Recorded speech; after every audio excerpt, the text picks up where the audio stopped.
Hi, my name's Cindy Eastman. Today I'll be discussing the career of a nurse, what it takes to become a nurse, the job duties of a nurse, and ways that a career as a nurse can advance the God values of compassion, mercy, and impartiality. Imagine a world where the sick and dying were left to care for themselves. A world where there was no one to help the struggling newborn take their first breaths, or no one to hold the hand of a dying elderly person as they struggle to take their last breath. Almost every person, no matter who they are or where they're from, will require the care of a nurse at some point in their life. So whether you know someone who is considering a nursing career, or you just want to be a more informed patient, the topic of a nursing career is of interest to everyone. To become a nurse, you must possess a desire to learn to care for people. People's very lives are entrusted to the care of nurses. So being educated is vitally important. History.com tells of the history of nursing education. In a biography about Florence Nightingale, they tell how in the 1800s she changed nursing forever when during the Crimean War she advocated for clean practices when caring for the injured. Her efforts dramatically increased the survival rate of the injured soldiers. Her successes led to her opening new hospitals and putting a major focus on educating nurses. Education made a huge impact on nursing back then, and still today it continues to be the foundation of every nursing career.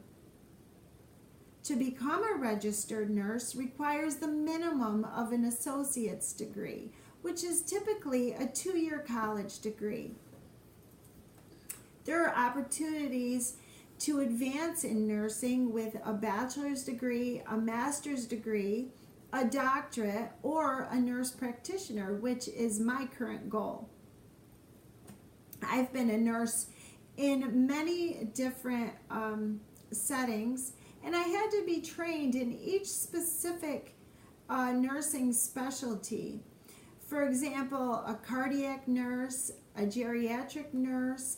I worked as a nurse in endoscopy, doing colonoscopies and upper endoscopies, and I needed to be trained for each specialty.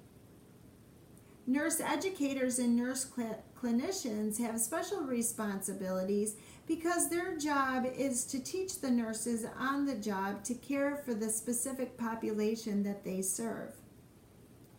Now that you understand the importance of education in becoming a nurse, let's discuss what a nurse does.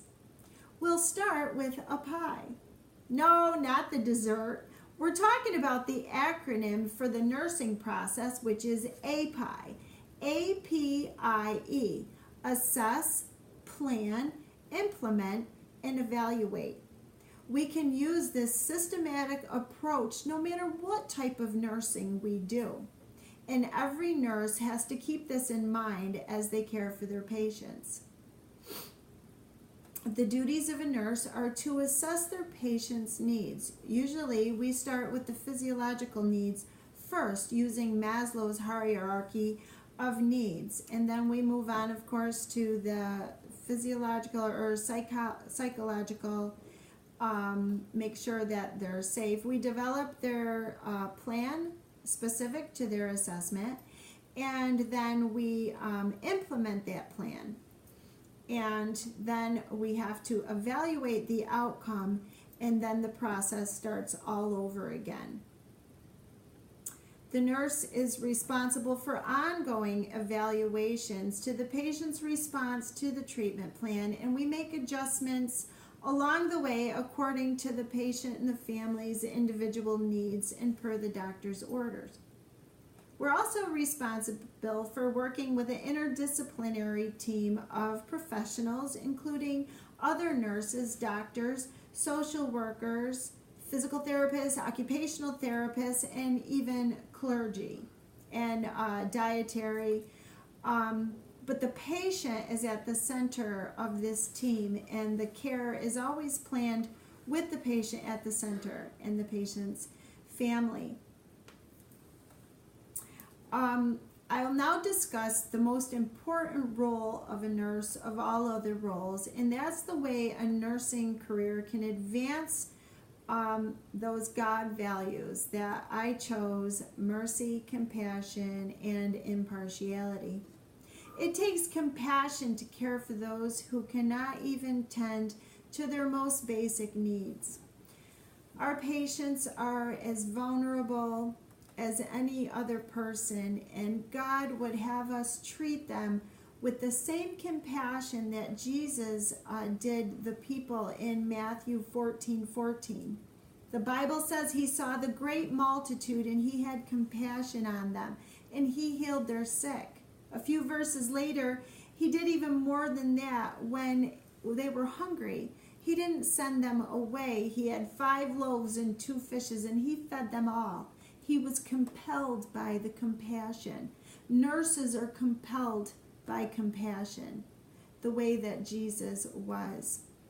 The second value is mercy. With compassion comes mercy. When I think about mercy, I think about how God spares us of what we truly deserve. We deserve death, but instead he lavishes us with love and abundant life. I've heard some in their ignorance say, oh, well, they are sick because they didn't take care of themselves, or they had a sinful lifestyle. I think of when the AIDS epidemic first came out, and people said, well, they caused that themselves. But they deserve care. Just because of their sinful lifestyle, people wrongly said that they didn't deserve care. There's no place for this judgmental attitude in nursing. Nurses don't look at why a patient is sick. They just see the patient's need, and they care, and with a spirit full of mercy, they extend that care. There are patients with heart attacks and diabetes. They have terrible diets for years, worsening their condition. Or smokers who struggle to breathe. They may have brought this on themselves, but God extends mercy to all, giving us what we don't deserve. He gives us love. And the last value is impartiality. In Romans 2:11, the Bible says that God is no respecter of persons, and nurses shouldn't be either. It doesn't matter their age, religion, sexual orientation, LGBTQ status, where they're from. Everyone deserves to be treated the same. And a nurse should approach every person with impartiality, and that's a God value that we get to advance every day. Being a nurse just offers great opportunities to minister to people, advance these God values like no other. I can't think of any career I would rather do. I thank you for listening, and I pray that you learned a lot from this speech. Thank you.